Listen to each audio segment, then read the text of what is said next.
Hey everybody, Shoebox Legends here. Thanks for joining me today for what is the 500th episode in the history of this YouTube channel.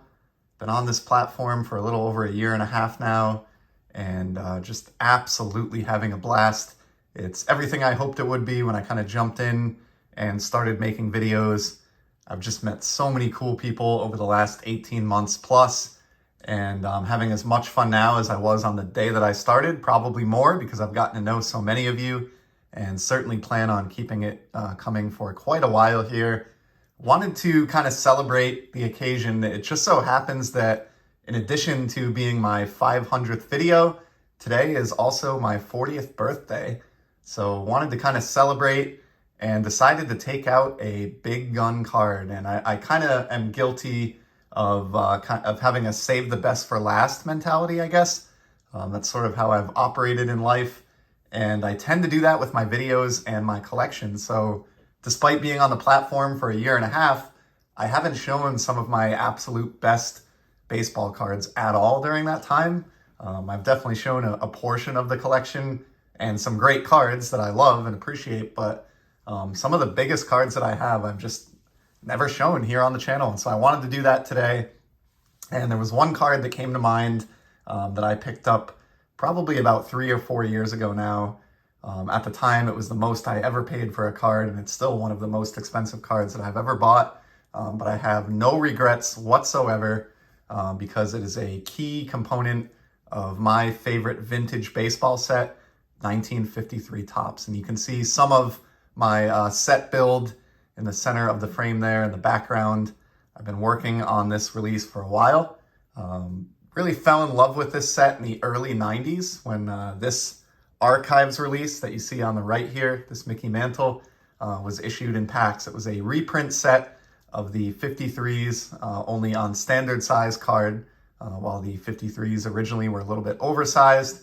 And to me, as an 8-year-old kid in the summer of 91, ripping open those packs and pulling the likes of, this Mickey Mantle, which is my childhood original, or Jackie Robinson out of packs. It didn't matter to me at, age 8 that they were reprints. I just thought it was amazing. And the backs of those cards were an opportunity for me to learn about the game. This was obviously in the pre-internet era.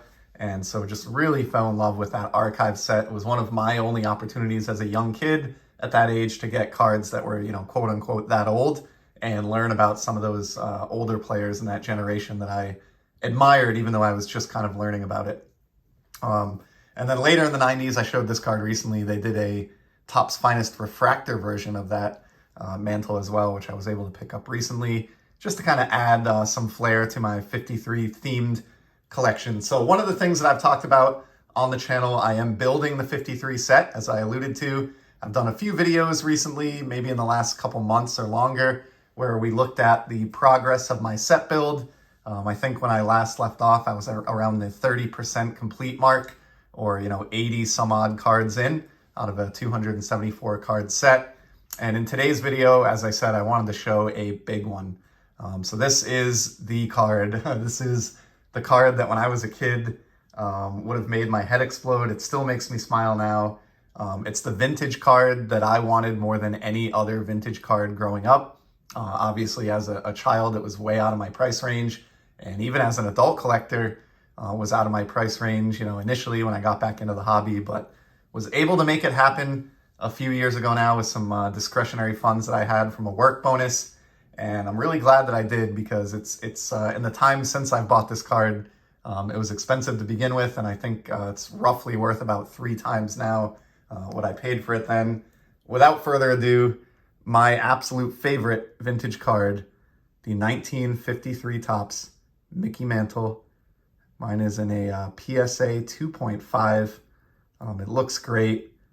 The centering is not perfect. It's pretty good. Some of the 53 Topps are just way off center. This at least has some good white border on, all sides. It's a little bit off left to right and maybe a little bit top to bottom, but just super clean. No pinholes, no creases. This card is gorgeous, and just holding it here, staring at it, I've had this card for a few years now, and every time I take it out and look at it, I just have a smile ear to ear.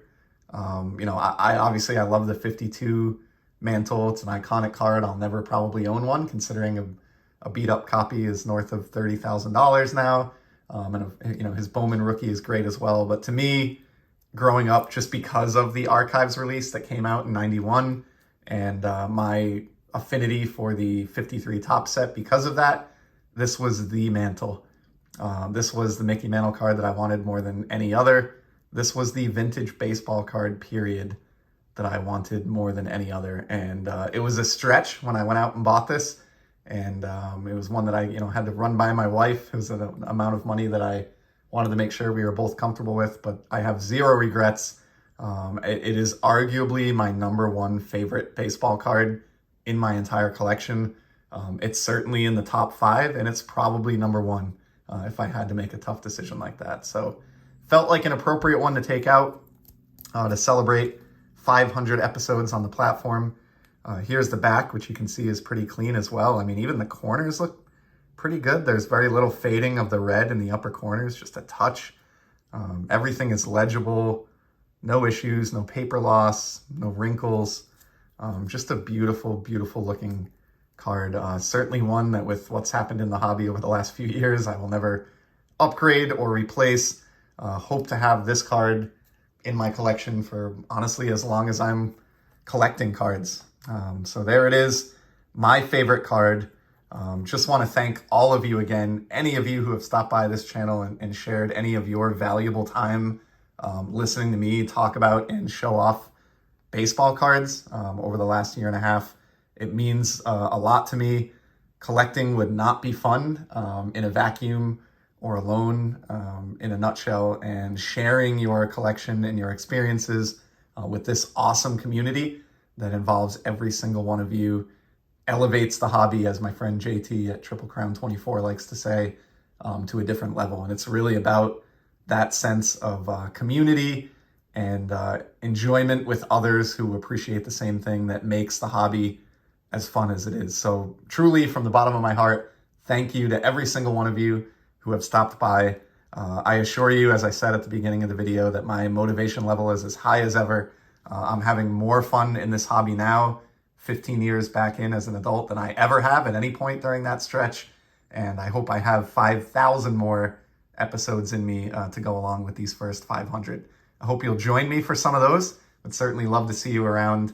And I just want to, again, just convey how much I appreciate each and every one of you. So thank you for stopping by to check out my favorite baseball card. And I will certainly be back in the very near future with some more sports card content. Until then, take care.